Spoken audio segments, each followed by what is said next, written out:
Hello there, I'm Tanya Windecker and I myself have complex post-traumatic stress disorder, and one of the symptoms that I found was really difficult for me and it was a big struggle was self-doubt.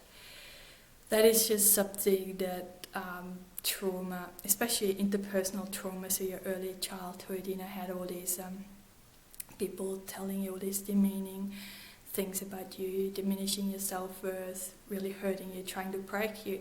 And if you had this early in life throughout your childhood, it kind of disrupts your whole development emotionally and in trying to get a healthy sense of self. I didn't have that.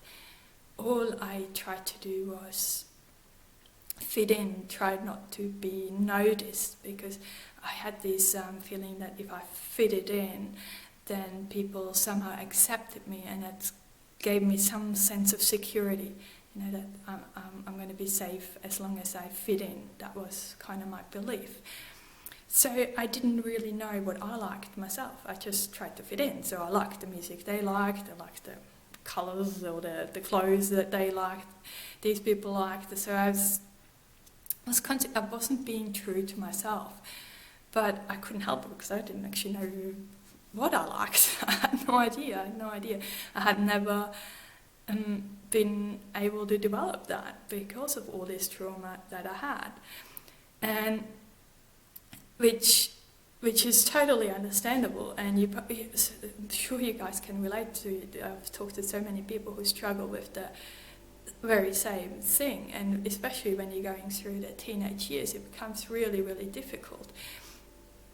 But the thing is, it comes at such a great cost, because you constantly feel misunderstood, and you're using up all your energy to fit in, trying to work out what is it that they want me to do, what is it, how should I act to fit in, or what should I like to fit in. It's never, because it doesn't come from within you, it's not the truth, it doesn't come easy.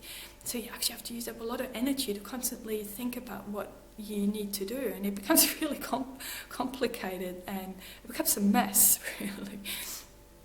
But so just be aware that that's what it costs to try and fit in, and not being authentic, not being true to yourself. And for me, the one big turning point in life was when I was 27.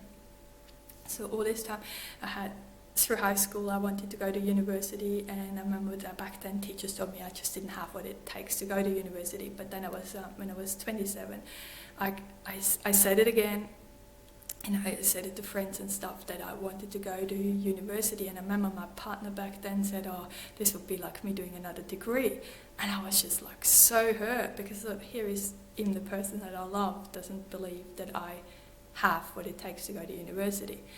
And then another friend said to me, I'm sure she was trying to be helpful, but she said to me, "Love, university is a lot harder than doing an apprenticeship. You have to do like much bigger assignments and things like that." I was just smack in the head. I didn't even hear the rest of what she said, because I just couldn't believe that people actually thought I didn't get the difference between an apprenticeship and a university degree. And when I was in bed, when I went to bed that night, I just couldn't stop thinking about it, and I actually had tears in my eyes. I mean, I'm not very tearful, but I was just like, I'm 27, this is my dream, and people don't think that I actually have the ability to do that. So what is it about me? How am I showing up in the world that people constantly doubt my abilities? What is it? What is it about me? And it was there and then that I made that decision. Never ever will I let someone tell me what I can and can't do. And that changed everything in my life. Everything.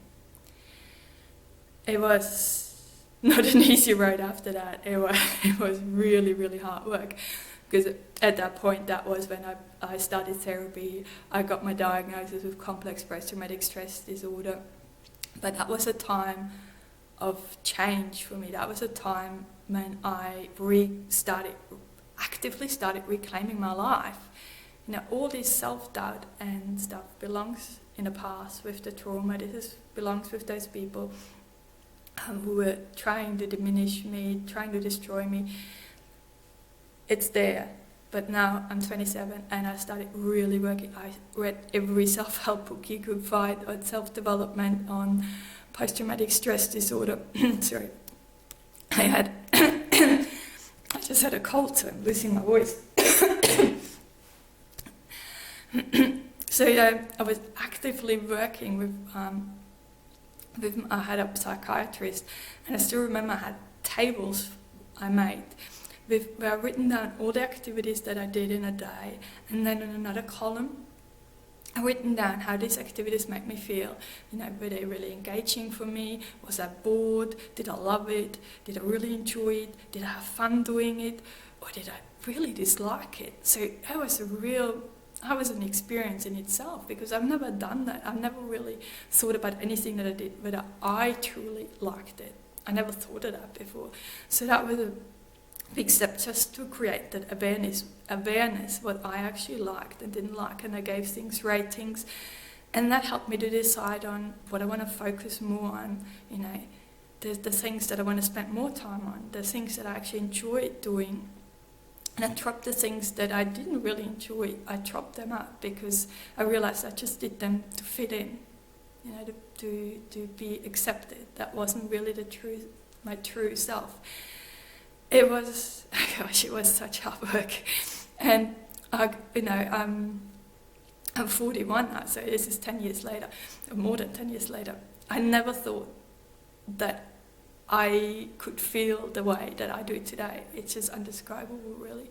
I have so much joy in my life. I have the energy, and I have so much clarity on what I like, what I want my life to be about, where I want to go, the dreams that I want to reach. And sorry,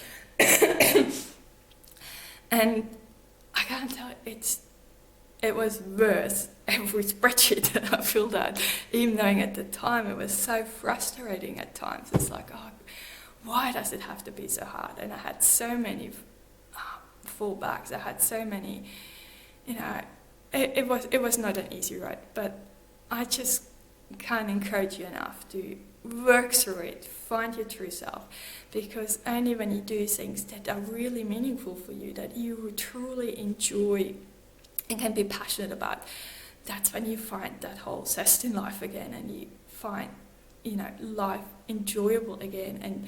And that is when I could kind of stop having, you know, the trauma was right in front of my face. I couldn't see what was going on in front of me, because that was just trauma.